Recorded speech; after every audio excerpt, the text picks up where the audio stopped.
ETV YouTube channels లో మీ వ్యాపార ప్రకటనల కోసం ఈ నంబర్కి కాల్ చేయండి.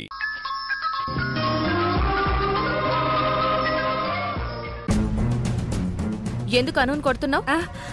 నేనెప్పుడు కొట్టుండానమ్మే, తనను భయపెడతామని అట్ట చెయ్యెత్తుండానంతే. అదే ఆ చెయ్యి అత్తాల్సిన అవసరం ఏమొచ్చింది అంటున్నాను. ఈ అమ్మే మా శశితో గొడవ పడి కొట్టుండాదే. పిల్లలన్న తర్వాత అల్లరి చేస్తారు, గొడవ పడతారు, కొట్టుకుంటారు.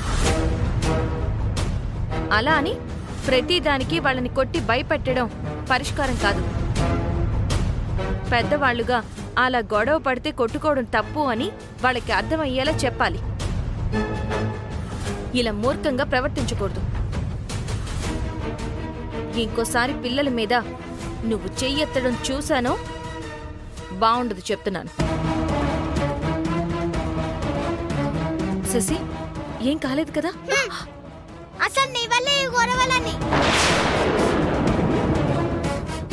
నేనేం చేశానమ్మా? నువ్వు ఒక్కదానివే మంచిదానం అయినట్టు, మేమంతా చెడ్డవాళ్ళం అయినట్టు మాట్లాడుతున్నాను. అను, వాళ్ళని చెడ్డవాళ్ళు అనడం తప్పు కదా. అసలు శశితో ఎందుకు గొడవ పడ్డావు? ఏం జరిగింది? శశితో నేనేం గొడవ పడలేదు. తనే నా మీద ఊరికే కోప్పడుతుంది. తనని నేనేం కొట్టలేదు. కొట్టావని ఈమె చెప్తుంది కదా. ఈమె శశి కింద పడ్డమే చూసింది.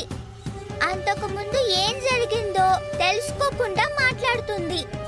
అసలేం జరిగిందంటే, రిషి, ఇక్కడ ఏం జరుగుతుంది? గొడవేంటి శశి? అనుని బాగా రెచ్చగొట్టి మన శశి మీదకు ఊసుగొలిపినది. దాంతో అను, సింధు ఒక్కతే మంచిది, మీ ఇంట్లో ఉన్న మిగతా వాళ్ళందరూ చెడ్డ వాళ్ళంటూ శశితో గొడవ పడి తనని కొట్టినది.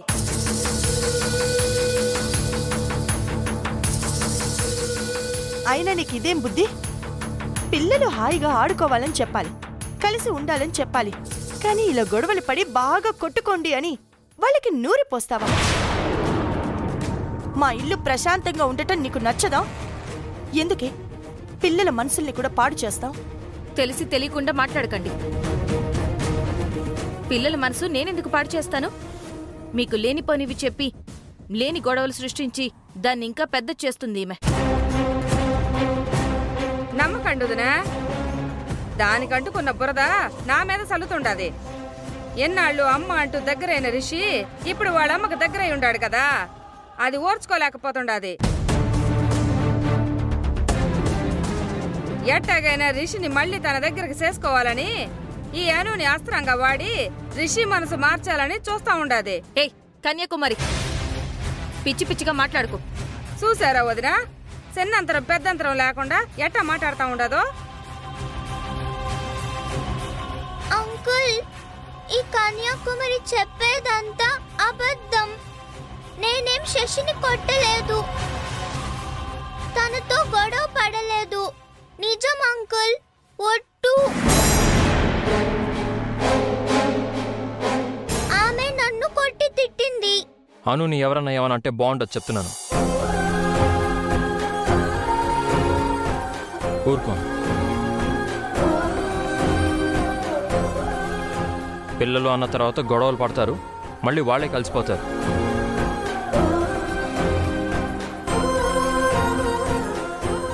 వాత్సవకి నేను మాట ఇచ్చాను, అనుని నేను నా సొంత కూతురులా చూసుకుంటానని. ఇంకోసారి ఎవరి వలనైనా అను బాధపడడం కానీ ఏడవడం కానీ జరగకూడదు.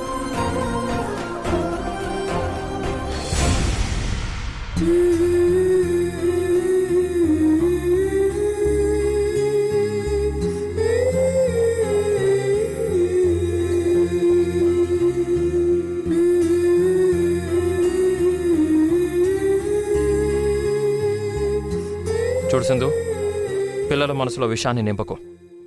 దయచేసి వాళ్ళని వేరు చేయాలని చూడకు.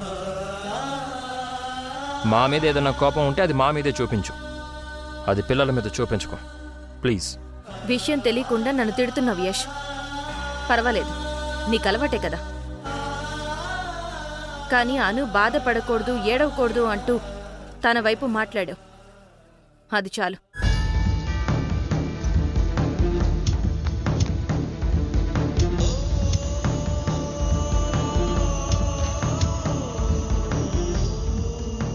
అబ్బి ఆమెకు నువ్వు సపోర్ట్ చేసి మాట్లాడుండేసరికి శశికి కోపం వచ్చి వెళ్ళిపోయి ఉండదు.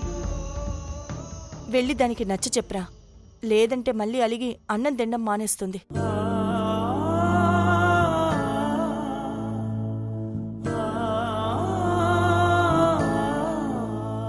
శశి, నా మీద కోపం వచ్చిందా? నా దగ్గరికి ఎందుకు వచ్చారు? మీకు అను అంటేనే ఇష్టం కదా, తన దగ్గరికి వెళ్ళండి. నువ్వంటే ఇష్టం కాబట్టే నీ దగ్గరికి వచ్చాను. పాపం అను కదా, వాళ్ళ నాన్న కూడా తన దగ్గర లేడు. మన ఇంట్లో తను కూడా మనతో పాటే ఉంటుంది.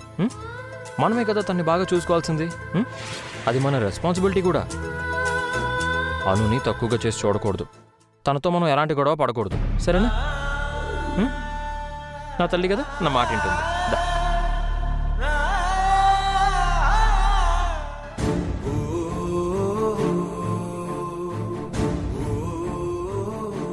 అమ్మా, జరిగిన దాంట్లో నా తప్పేం లేదు, నేనేం చెయ్యలేదు. నాకు తెలుసాను, నువ్వేడవకు, ఊరుకోమ్మా. బాధేస్తుందమ్మా. ప్రతిసారి అందరూ నిన్నే అంటున్నారు, అందుకే ఈ ఇంట్లో నుంచి మనం వెళ్ళిపోదామని చెప్పాను. మీ డాడీకి స్పెషల్ ట్రీట్మెంట్ స్టార్ట్ చేస్తున్నారు. అది పూర్తయితే మీ డాడీ కోలుకుంటారు.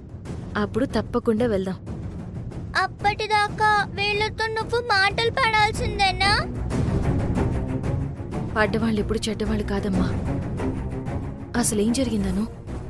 ఏం లేదమ్మా, రిషి డల్ గా ఉంటే ఎందుకు అలా ఉన్నావని అడిగాను.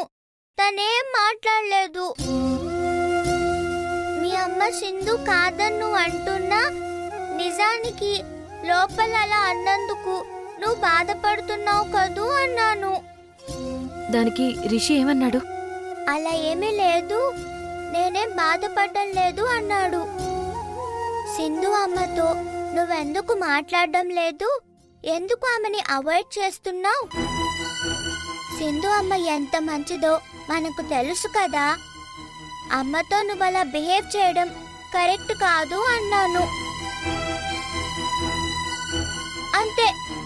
శశి వచ్చి ఎందుకు మా రిషి చుట్టూ తిరుగుతున్నావు, చెడ్డదైన ఆమె గురించి ఎందుకు మంచిగా చెప్తున్నావని నాతో గొడవ పడింది. నన్ను నోటికొచ్చినట్టు మాట్లాడింది. ఆ కోపంతో శశిని తోసేశాను, అంతే. అలా తొయ్యడం తప్పు కదాను? తప్పే, కానీ నీ గురించి తప్పుగా మాట్లాడితే నాకు కోపం వచ్చింది. మరి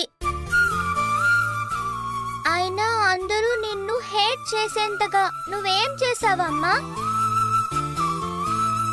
శశి అన్నం తినకుండా తన ఆరోగ్యం పాడు చేసుకుంటుందనేగా నేను మీ అమ్మని కాదు, సంధ్య మీ అమ్మ, ఇక నుంచి సంధ్యని అమ్మగా చూడు అని రిషికి చెప్పావు.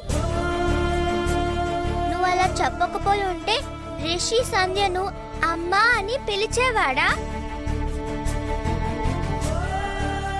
శశి హెల్త్ రికవరీ అయ్యేదా? వాళ్ళకి నువ్వు మంచే చేస్తున్నా ఇంకా అందరూ నిన్ను తిడుతూనే ఉన్నారు. చిన్నపిల్లవైనా నువ్వు అర్థం చేసుకున్నంత కూడా ఎవరూ నన్ను అర్థం చేసుకోవడం లేదు. అసలు గొడవ పెద్దదవ్వడానికి కారణం ఆ కన్యాకుమారియే. జరిగింది తెలుసుకోకుండా నన్ను తిట్టి కొట్టబోయింది. అందరికీ నీ గురించి ఉన్నవి లేనివి అన్ని కల్పించి చెప్పింది. నిన్న కన్యాకుమారి అంటున్నా, నువ్వామెని ఏమీ అనవా అమ్మా? బాధపడకను, ఆ కన్యాకుమారియే కదా నిన్ను తిట్టి కొట్టబోయింది. దాని పని నేను చెప్తానుండు.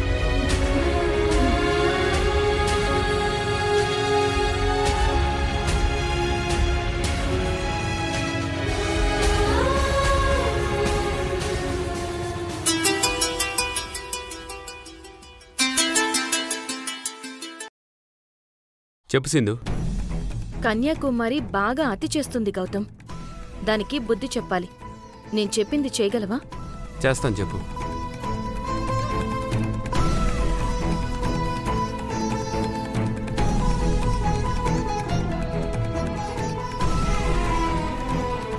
ఓకే సింధు, ఆ కన్యాకుమారి నేను ఆడుకుంటాను కదా, ఉంటాను. అంకుల్తో చెప్పాను, దాని సంగతి చూస్తారు.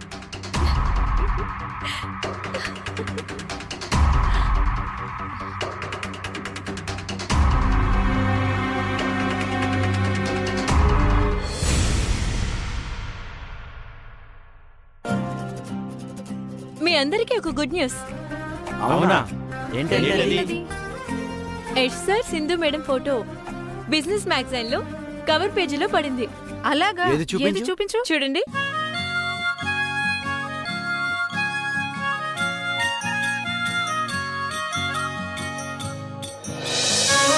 ఈ ప్రాజెక్ట్ కి ఇంత పబ్లిసిటీ రావడానికి కారణం మా ఎస్ఆర్ఏ. ఈ సక్సెస్ కి సింధు మేడం కూడా మెయిన్ రీజన్. ఏంటి మీ మేడం గొప్ప? మా సారే కదా అన్ని డీల్ చేస్తుంది. మా మేడం ప్లానింగ్ లేకపోతే మీ సార్ ఏమీ డీల్ చేయలేదు. Good morning sir. Good morning everyone. ఏంటి అందరూ ఒకే చోట చేరి అసెంబ్లీ పెట్టారు? మీ ఫోటో బిజినెస్ మ్యాగజైన్ లో కవర్ పేజ్ లో పడింది సార్. అది చూసి మన వాళ్ళందరూ హ్యాపీగా ఫీల్ అవుతున్నారు. ఏంటి, నా ఫోటో కవర్ పేజీలో పడిందా? ఏది?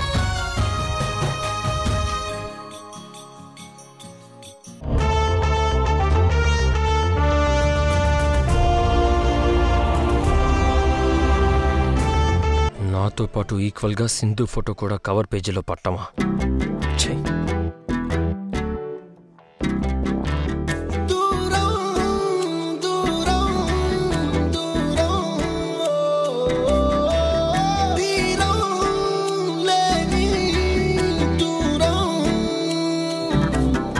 ఒకే పరీక్షే రాసిన ఒకే జవాబై సాగిన చెరు ప్రశ్నలే మిగిలినారే. ఒకే పడవలో కలిసిన ఒకే ప్రయాణం చేసిన చెరు ప్రపంచం చేరినారే. యష్, ఎందుకు నా ఫోటో చించేశావు? ఫోటోలో కూడా నిన్ను నా పక్కన చూడలేను. మరి నాతో కలిసి ఈ ప్రాజెక్ట్ వర్క్ ఎలా చేస్తున్నావు? ఇష్టం లేకపోయినా మనసు చంపుకొని చేస్తున్నాను, వాక్సోకి ఇచ్చిన మాట కోసం. నీతో కలిసి వర్క్ చేస్తుంది సింధు కాదు, వాస్తవ్ కంపెనీ చైర్మన్. నువ్వు అలా ఫీల్ అయితే బెటర్ అనుకుంటాను. ఏ అయినా మీరేంటి వర్క్ వదిలేసి సోది మీటింగ్లు పెట్టారు? ఇలాంటివన్నీ నాకు నచ్చవు. కామ్గా ఎవరి వర్క్ వాళ్ళు చేస్తే మంచిది. రేపు సునంద మేడం వస్తున్నారు. ఇనాగ్రేషన్ ప్లానింగ్స్, ప్రాజెక్ట్కి కొత్త పేరు సజెస్ట్ చేయాలి. అందరూ రేపు టైంకి అటెండ్ అవ్వాలి. వాళ్ళని కలవాలి వీళ్ళని కలవాలి అని ఆఫీస్ వర్క్ వదిలేసి పర్సనల్ పనుల మీద తిరక్కండి. ఎప్పటి వర్క్ అప్పుడే కంప్లీట్ చేయండి. ఇది నా ఆర్డర్.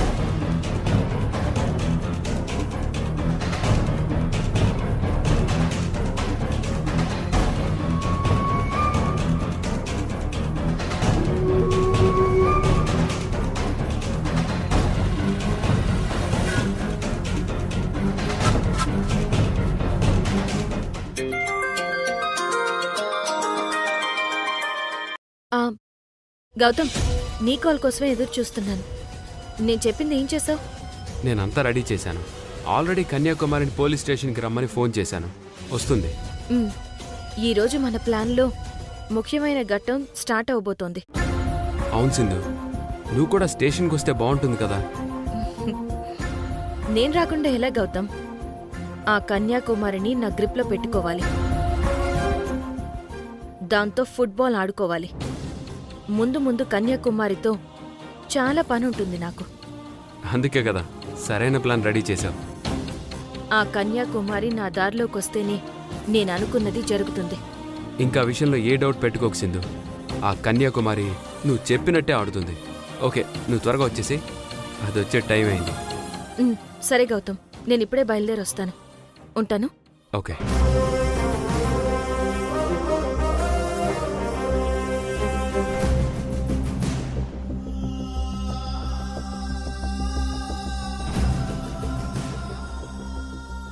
చెప్పండి మేడం. నాకు ఒక ఇంపార్టెంట్ పని ఉంది, నేను వెళ్తున్నాను. ఎస్ సార్ అడిగితే రావడానికి టైం పడుతుంది అని చెప్పు. Okay madam. ఏదైనా అర్జెంట్ అయితే కాల్ చేయి.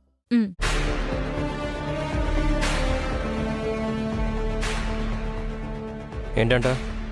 ఏదో పని మీద బయటకెళ్తున్నారంట సార్. నువ్వు వెళ్ళు. ఇప్పుడే చెప్పాను అందరికీ సునంద మేడం ఇనాగరేషన్ ఫంక్షన్కి వస్తున్నారు, టైంకి అందరూ అటెండ్ అవ్వాలి అని.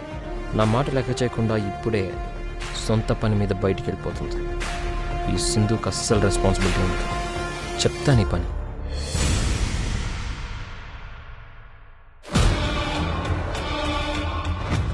ఈ పోలీస్ స్టేషన్కి నాకు ఏదో రుణానుబంధం ఉంది, అందుకే ఎన్నిసార్లు వస్తా ఉండాను.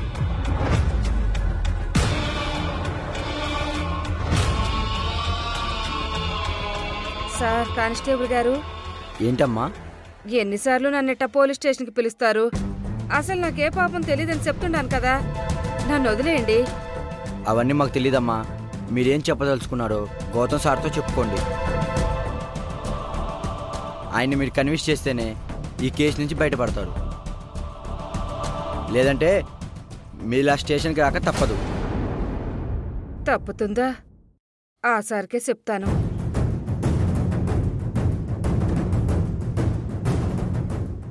సార్, ఏంటి? ఆడదాన్ని ఇన్నిసార్లు స్టేషన్కి రమ్మండం న్యాయం కాదు సార్. ఒట్టేసి చెప్తున్నాను, నేను ఏ పిల్లల్ని కిడ్నాప్ చేయించలేదు. మీకు దండం పెడతాను, నన్ను ఈ కేసులో నుంచి బయటపడండి సార్. నేరం చేసిన ప్రతి వాళ్ళు అడగగానే నేరం చేసామని ఒప్పుకుంటారా? నీలా చేయలేదనే అంటారు.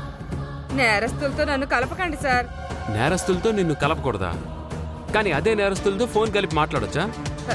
నేను నేరస్తులతో ఫోన్ కలపడమా?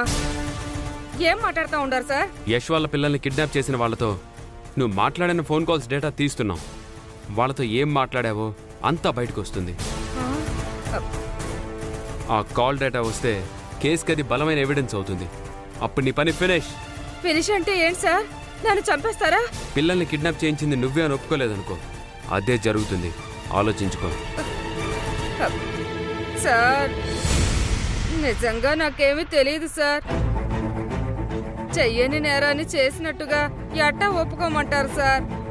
నేను అమాయకురాల్ని సార్. ఆపో. అరిగిపోయిన క్యాసెట్లా ఎప్పుడు అదే రిపీట్ చేస్తావేంటి? మాటలతో మర్యాదగా అడిగితే నువ్వు చెప్పావు. లాభం లేదు, నిన్ను మా పోలీస్ స్టైల్లో ఎంక్వైరీ చేయాల్సిందే. అరుణా, సునీత, సార్ ఈ కన్యాకుమారిని తీసుకెళ్ళి ఒక చూపు చూడండి. రా. ఎక్కడికి?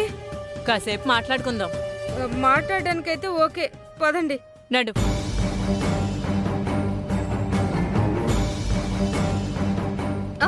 పదా. నన్ను సెల్లుకి తీసుకొచ్చుండారేంది? ఇక్కడైతే ఎవరూ డిస్టర్బ్ చేయరు, బాగా మాట్లాడుకోవచ్చు. గౌతమ్, ఏదైనా వర్కౌట్ అయిందా? ఇప్పుడే స్టార్ట్ అయింది లోపల. ఓకే.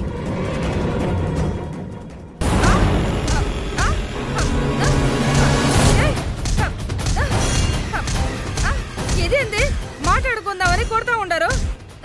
మా భాషలో మాట్లాడుకోవడం అంటే ఇదే.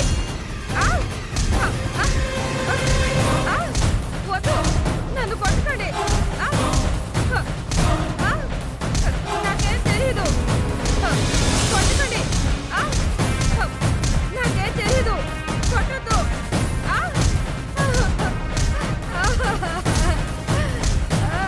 కొట్టకండి.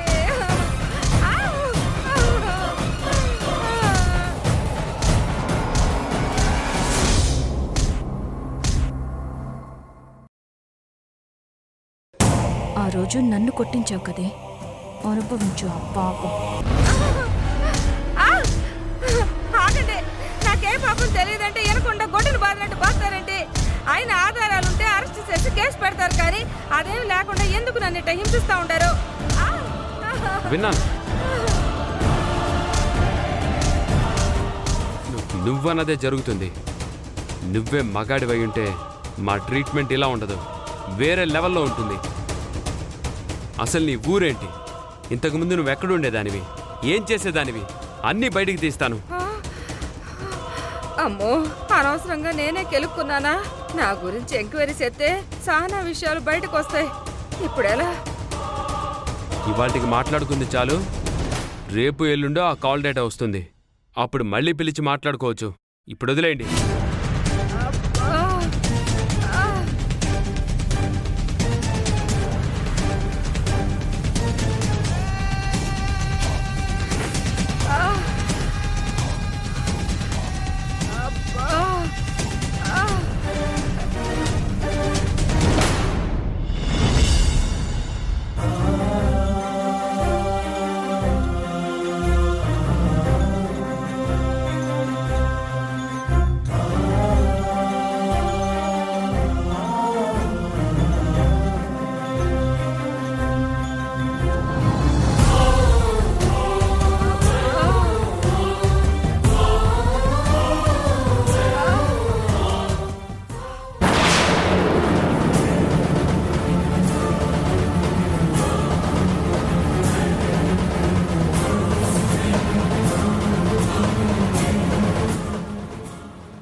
చెప్పున్నావబ్బే, నేను కాదనటం లేదు, కానీ ఒక చిన్న మాట.